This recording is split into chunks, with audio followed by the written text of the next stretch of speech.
as humans, I find that there are so many issues that we have, a lot of baggage that we carry for different reasons, But one of the things that have been mentioned a lot lately, and I find that a lot of us, including me, because I find myself suffering from that too, is anxious attachment to people. Mm-hmm. And I think it's a good day to talk about anxious attachment today. So let's do that. Welcome. To episode 6. I love that she's counting in her head as we start this episode. Yes, it's six. Yes, welcome to Yay! episode 6. Sex, Relationships careers, and just plain life. From the experience of two Latina actresses. welcome to the Unfiltered. Hi, I am Vanessa Tomasino. And my name is Maria Bruson. So, anxious attachment. Here's a brief kind of description of what it looks like. It says people with anxious attachment are usually needy. They are anxious and have low self esteem. They want to be close with others, but are afraid that people don't want to be with them. As a child, your parents probably were inconsistent. They already, I think I already Yeah. got it. Okay, this is the episode. Thank you. Thanks for watching. Bye. As a child, your parents probably were inconsistent and they might have responded sometimes. Do you want to start or should I start?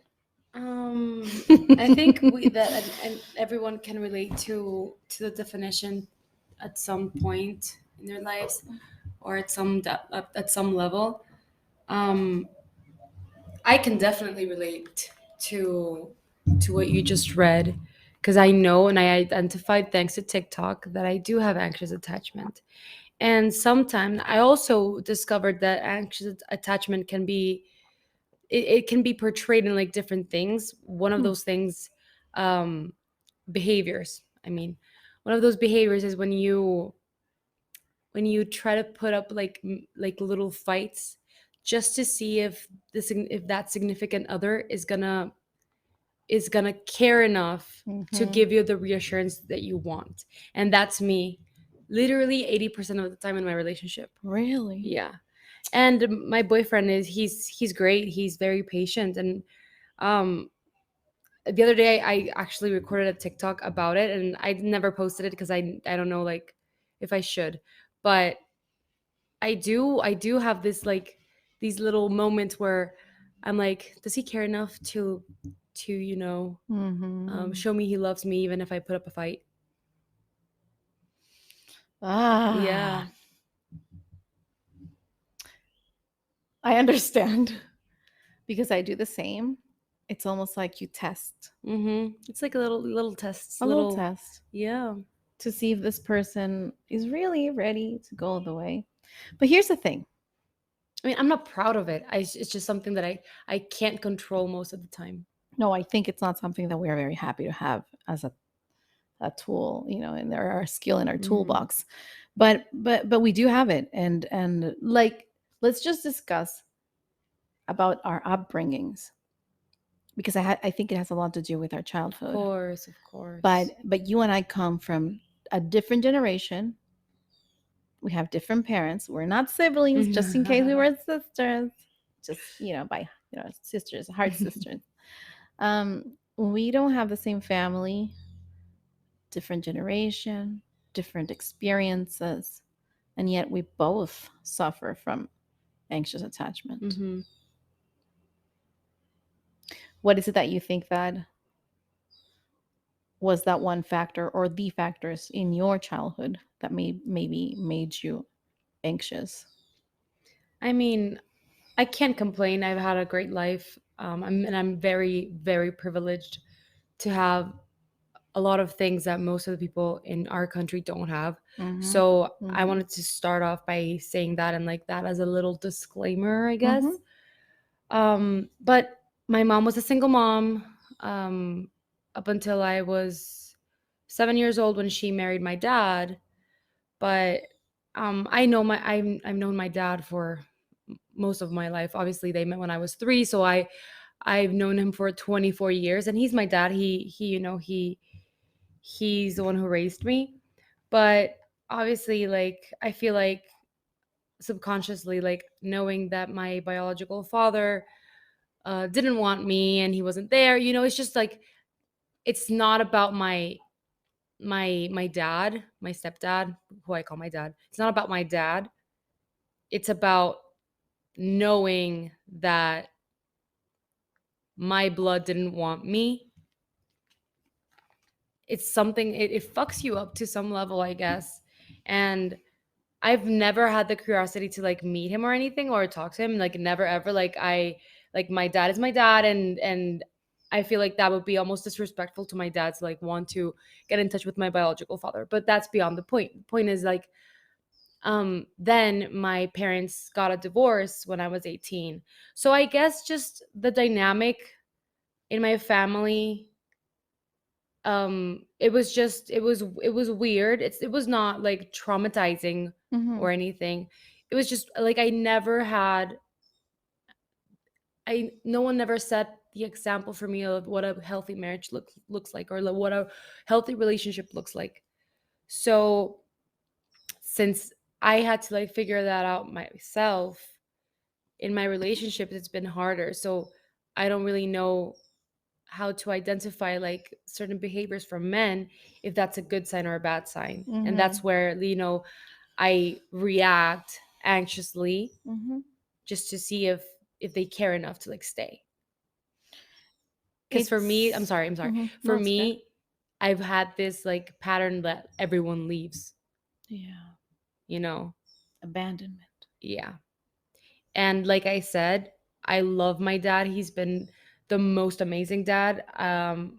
Honestly, like, I see other dads that are not as present with their own biological children, and my dad, who I don't share anything but love, because like, I don't have his last name, I don't have his blood, anything.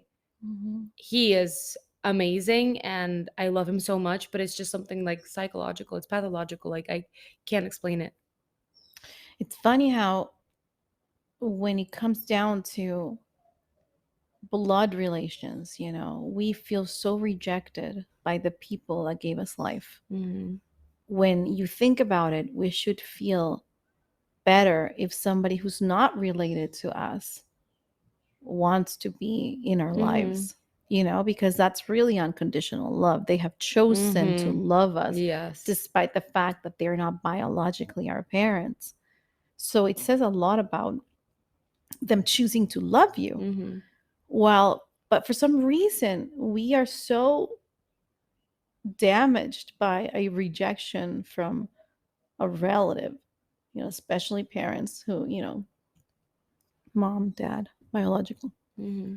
If anything happens in our relationship with them, we're fucked, you know.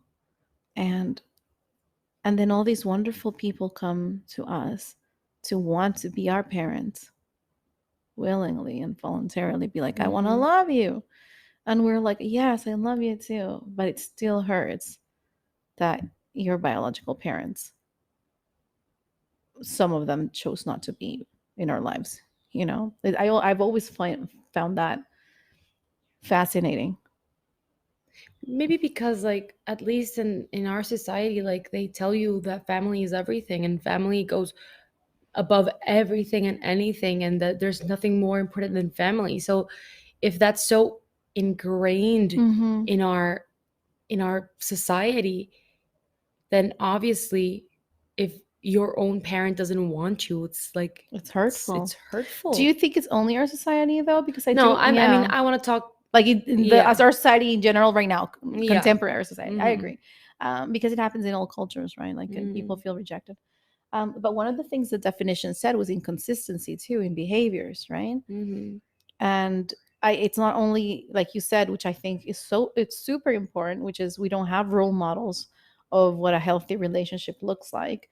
Even if your parents stay married, some are still pathological. Hmm. So that's also not a good example. I think if a lot of people say, oh, we're sticking together, we're staying together for the kids, but the relationship is broken. Yeah, It's that's still also not yeah, healthy. that's also not an example. It's not a good. It's not a good example. Yeah. So it's not a matter of staying together and being a family for the sake of being a family, but it's actually being present, right? Mm-hmm. So that inconsistent behavior can lead to this anxious attachment that we're talking about. In your Mm-hmm. case, it's perhaps the difference in behavior. For example, if your parents would work a lot and not be there, or I find in my case, uh, my anxious attachment comes from both my parents. My mom worked too much. I love her to death, and she's everything to me. But she worked a lot. She was a single mom too. My parents got divorced when I was 5, and she was a single mom, and she worked her ass off because we had zero economic help from anybody. Mm-hmm. So my mom had to do everything. So I saw her struggle all the time, and so sometimes she was there, sometimes she wasn't. When she wasn't, she was working. I knew that, but nevertheless, I still felt lonely and in a way abandoned. Mm-hmm. With my dad, like your dad, biological dad, my dad chose to somewhat be part of my life during the weekends. Although my mom says that if I would call him up in the week, he would answer the phone. So it's not like he Mm-hmm. rejected me. But my dad was too young. My dad, he was 20. How old was your mom and you? She was 18 when she had me, and I don't know my Your dad's your mom age. was 18 when she had. Yeah. When Okay, she was really young. yeah. Like my mom. My mom was 19. Mm-hmm. She got pregnant at 19. She had me at 20. So we're talking about teenage moms here. Mm-hmm. They're still children. I don't blame them. No, Like, me honestly, neither. like Me neither. they're you just brought a human to this planet. Mm-hmm.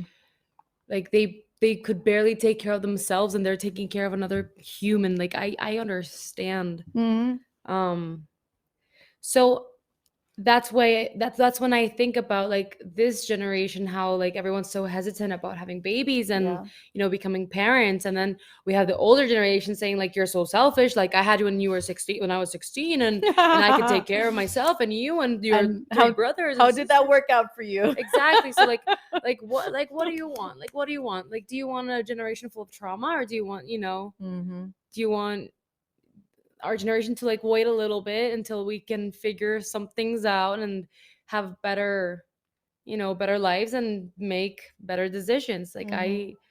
I feel like you can't make everybody happy, but No. I think it's a good thing that newer generations are like waiting it out a little bit more, a little longer. Obviously, you're never going to be ready, you're never going to be perfect parent, and I mean, your kids are going to have some trauma, like, regardless. My kids are traumatized already. Like I swear, it's you're never ready for that. I mean, I wanted to get into the subject of kids later because I wanted to get, past our parents first Hmm. and then move on to how shitty of a parent I feel every day. No, stop. I think it's every parent's, fear every day that you're raising your kids poorly. Hmm. And if it's not, then you're doing something wrong. You should be afraid. um, but yeah, I'll get to my kids in a while. But I just want to finish with our parents. Um, I agree with you. I don't blame my parents either. They were too young. I don't think they knew what was happening to them, but it still left that in us. You pick up fights. I do the same thing. I not only pick up fights, I do this weird thing where I remove myself from the situation, Yeah, me too. Me Okay, so too. we're Me good. We're on the same too. page, right? Where there, he's talking to me and I'm like, He's like, why are you talking to me like you're talking to a wall? Hmm. It's like you suddenly don't have feelings. I'm like, I know. And it's something I can't turn it off, It's like because already like I'm defensive because I know at some point he'll leave me, Hmm. because I feel like my anxiety comes from the fact that I know that at some point he will say, Vanessa, I am done. That's kind of like the track, record of the history of my relationships. And and and I understand that the common denominator is me. So it's not like they were in the wrong.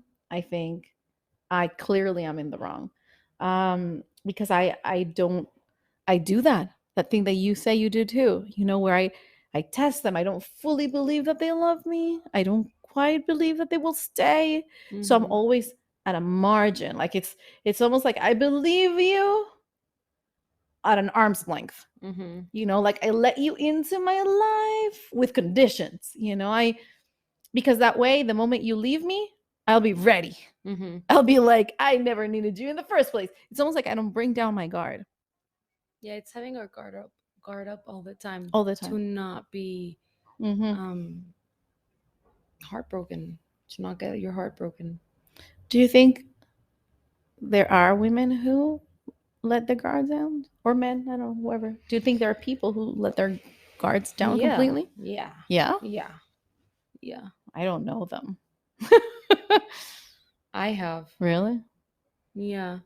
It took me a while, and it takes someone who has anxious attachment a while to, well, a while and a lot of reassurance for Hmm. sure. Um but obviously, like, people that have grown up in like a healthy family dynamic and situation, like, I'm sure they have like amazing relationships. Really? Hold on. Do you know this, or you think you know this? I mean, I've known a couple of Really? people, yeah. Oh, I don't know anyone. I mean, yeah. Nothing's perfect, obviously, but um it's obviously easier when you're just not trying to pick up fight every 5 seconds. Oh my god, that's me. It's almost like I don't want to believe that they love me. It's like, I'm not sure. I want to see. Would you eat that piece of sushi for me? Um. Also, when it comes to being needy, I'm needy in a very different way. I'm not those needy kind of women where like like be next to me all the time, call me all the time, blah blah Hmm. blah. There are certain things that I do need. Hmm. For example, I can't believe I'm saying all this stuff. I need for people when they message me to attach an emoji to the message. You never do that. Like, I you're know. always like, okay. And I'm like, she's probably like, okay. But the thing is, and you know exactly what that okay means. It's okay, that's Vanessa. Okay. But that's because you're not my partner. But in Okay. my relationships, I need an emoji. I need to know how to read that text. Are you happy? If you say everything's good and there's no happy face, then I know it's a sarcastic everything's good. You know what I mean? Like I need to read you. I need to, if I can't Yeah. see you, I need to know what you look like through an emoji. Yeah. And so that's the kind of needy thing that I have. I need to see an emoji Hmm. for me to understand what's going on. Are you happy? Are you sad? Are we good? Yes, that's the other thing. Whenever I'm separated from my partner, if it's an unstable relationship, which is most of the time, um, that gap in time, I don't know how that person is coming back. Like I don't know if the next time I see them, he's gonna be angry or he's going to be upset. It's very weird. And so whenever I have to get into that situation of, oh, I'm not going to see you for a few days or for a day or whatever, my anxious attachment kicks in because Hmm. I feel like, oh, what if next time I see him he's going to be angry? What if I said something wrong and now he's not talking to me? Like it kicks in horrible. Hmm. And I think that's why I am afraid of relationships. I am the queen of non-commitment. I hate commitment. Hmm. I've run away from it. It shouldn't have to be like that, but I do. And that's why I am getting help, because I know that I need to overcome this kind of stuff, right? I'm still not ready, clearly, but I need to overcome this kind of stuff. But that's kind of needy that I am. I need that. Yeah. I'm a needy person as well. I'm needy, physically, like hug me, Hmm. hold my hand, or just like cuddle me. Um I'm not as needy on text. I don't think so. I just hate texting. I hate being on the phone. You Um sometimes don't reply. yeah, I'm really bad with my phone. She's terrible. I'm terrible. Terrible. But I try my best. I try my best. And yeah, I don't think I'm needy in like a whole different another way than you are. Like, I'm needy physically and like with words. I need words I too. need like words of affirmation. I need reassurance. I need like I love yous. I need all this. Like, I need to know what's going on in your mind. I Yeah. need I need all the details. Huh. Mhm. I need the verbal affirmation too. I need the physical too. Like I like holding hands too, but I like intimacy too. Like Mhm. I like to have a a healthy sexual relationship with my partner. If I feel like I don't want to sleep with my partner, or I feel that my partner is hesitant, I'm out. Like it's just it's an immediate I'm out. Yeah. I don't know, it's something weird. So that's uh, I guess that's me in a nutshell with relationships. But I think that anxious attachment also comes with friendships, and other relationships with parents. I mean, still with parents. It just manifests a lot in relationships as we grow older. Mm-hmm. And it's so obvious because we spend so much time in intimate relationships that we forget that we have other relationships like our friendships, right? So Mm-hmm. I guess it manifests more in relationships because of that, because that's where we spend most of our time. um I have to say that for me, anxious attachment wasn't really an issue until I recognized there was a pattern of behavior that was very damaging in my relationships. And obviously, given that I haven't been very successful at relationships and I am the common denominator, it's clear that there's something that is in me, this anxious attachment and many other things that are contributing to this very hurtful relationships. And I'm pretty sure I have hurt most of my partners emotionally, and I have this inability of connecting with them emotionally. And it's funny because as an actor, I am amazing at my job connecting. Mm-hmm. Like as an actor, I can stand in front of a camera and tell the most amazing love story. I bring down my walls. I'm very transparent. It's the only place where I feel loved and free and not judged, and I don't have that anxious attachment. And then in my real life, or in my out of set life, I am so different. I'm like frozen. I don't process emotions very well, and I'm like, it's so weird. I don't let anybody into my life, even though it seems like I do, because I have an amazing facade, of this Mm-hmm. of this girl who is free and light and blah blah. It's not true. I rarely let people in because what you said, I'm always testing them. I don't know if I actually can really trust them, Mm-hmm. and chances are I don't trust them. I I mean, you can only trust a handful of people. That's true too. We live in a really weird world where you get to know people and you're like, I did not know that about you. I'm scared. I don't want to be your friend anymore, and Yeah. shit like that happens all the time, let alone with partners and people you meet on Tinder. It's like, who are you, serial killer? It's weird. But for me, is as a parent, I'm very nervous about traumatizing my kids. And I can recognize some traits in my Mm-hmm. kids that are saying, I am developing anxious attachment because of me. Mm-hmm. Because of me. I work a lot, I travel a lot, and I don't take them with me. My kids feel that instability of one day I will just grab my bag and I will leave, and they don't know where I'm going, they don't know what's happening, and I find that my doctor keeps telling me that whenever things like that happen, I have to let them know. um I have to let them know, that I'm going on a trip because I'm working on a movie and I'm coming back. I rarely do that. I don't tell them what's happening. I just go like, I'll see you later. Mm-hmm. And then I disappear. I mean, how traumatizing is that for kids? I disappear. And so I'm noticing that in my oldest son, he gets anxious. He's very attached to me and he's afraid that I'm going to leave. Mm-hmm. That's something that it's my fault. I've scarred him, in a way.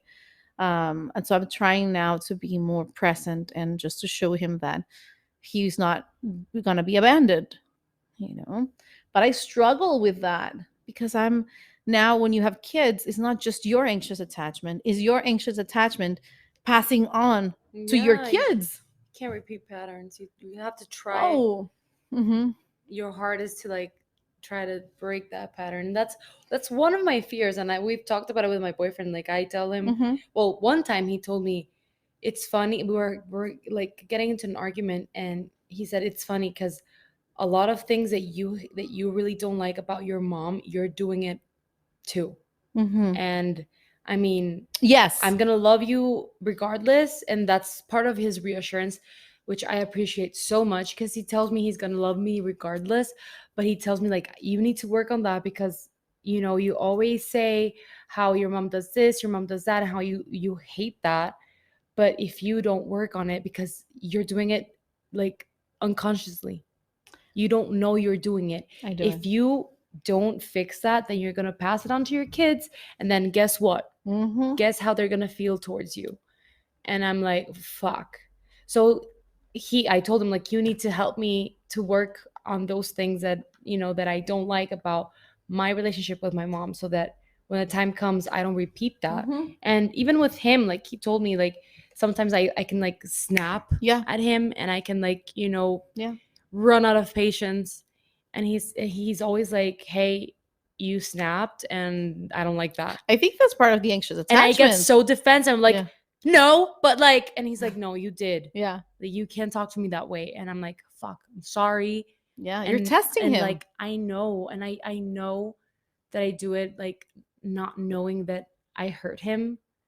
But then when he points it out, that I know I'm hurting him. So it's really hard. And honestly, anxious attachment feels like self-sabotage. It is self Sabotage. sabotage. It is. It is. Mm-hmm. It is. Unfortunately, that's what it is. Like, anxious attachment is just a fancy word for self Self sabotage. sabotage. It's true. I find myself in whenever I'm happy in a relationship, I'm super happy, and then this idea comes in, kicks in, like, maybe he's pretending to love you. Maybe he doesn't actually love you. And then my head goes, "You're right. Let's test him." And then I go, "Hey, buddy, do you remember that one time you said this comment and blah blah blah? Okay, well, what did you mean by that?" And they're like, usually like, "What? What are you talking about? Remember that word that you used back in 1989?" Yeah. It's like, what? And I can hear myself going like, "Vanessa, what are you doing? Why are you picking a fight?" Yeah. And it's almost like my other voice going, "Hold on, let me see if he's gonna really put up with this." Yeah. It's so weird. And my voice is always telling me, he's gonna run. Watch him run. And then Mhm. you'll be right. You don't need him. We don't need anybody. That's literally my voice. Do it. Do it. Do it. Do it. Do Test him. Guess what? He's gonna lie. He's gonna lie, and you're gonna kick him out, and then you're gonna be happy that you're not with him. That's like my entire like soundtrack in my mind. The mind works in such a peculiar way. Cause, like, yeah, like, I can relate to that in like past relationships, how you're like, I just want to prove myself that I'm right. Yeah. Like, I want to prove myself that I'm right, and I just want to cause myself a heartbreak, and like, let's do it. Let's go for it. Prove yourself right.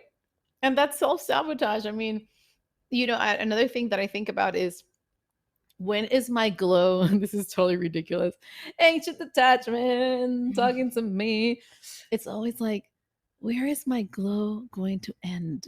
Like, when are they going to finally realize I am this terrible person? Like, I'm always thinking, when are they going to get bored with me? I have this feeling of people getting bored with me, which I don't know why. I'm a very fascinating person. Like, I don't think anybody could eventually get bored with me, because I am like ADHD. I have so many ideas, and I have so many projects, and I do so many things. I'm very interesting. Yet when I'm in a relationship, I'm always almost like counting the hours to see when they're gonna say, "You know what? I don't want to be in this relationship anymore," or I'm bored, or and I always say, "Oh, you're gonna get bored with me," and they're like, "What are you talking about?" And then I plant that seed in their head, Mhm. and then they get worried. I'm like, am I going to get bored with her, when before it wasn't even an issue? That kind of self-sabotage. For me, it's more like, for a very long time, not anymore, but for a very long time, I felt like I was unlovable. Mm-hmm. Oof, me too, all the Yeah. time. So that was my main issue. Like, I felt like I was unlovable. Like, people were not capable of loving me, because, like I said, like, time and time again, like, people leave, and people like abuse my trust, and people just think that they can, you know, just take advantage of my kindness and my empathy. Mm-hmm. So I just felt like I was unlovable, and like, I would always tell my partners, like I'm unlovable, like, I'm not, like, you will never be able to love me, like, I'm, like, I do not deserve love. That's so you crazy. know? That's so crazy, It but so is. real. It's sad. Mm-hmm. There's nothing unlovable about us. I mean, just I mean, we're not perfect, but you know, somebody. Well, you have a boyfriend. I don't have a boyfriend. You know, someone will come along that will appreciate everything that you are and heal you. and heal Yeah. you because you will understand. Although by then you should be healed before getting into a relationship, because if you're not, you will kill him. Uh, but there will come a time where these questions about being loved or unloved or whatever will dissipate, because there will be Mm-hmm. someone who will bring so much peace and Mm-hmm. so much That's the word. Peace. understanding that you will be like, this is heaven. I don't have any doubts. You know, I don't feel anxious. He's and trustworthy, you know, and you don't feel like he's going to leave or abandon us, Mm-hmm.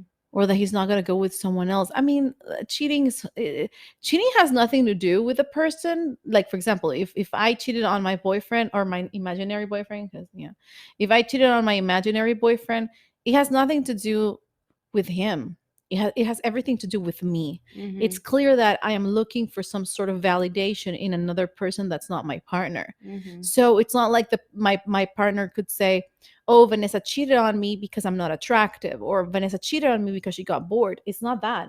Vanessa cheated on her partner because she is empty inside and thinks that by sleeping with another person that's not her partner will validate her. Mm-hmm.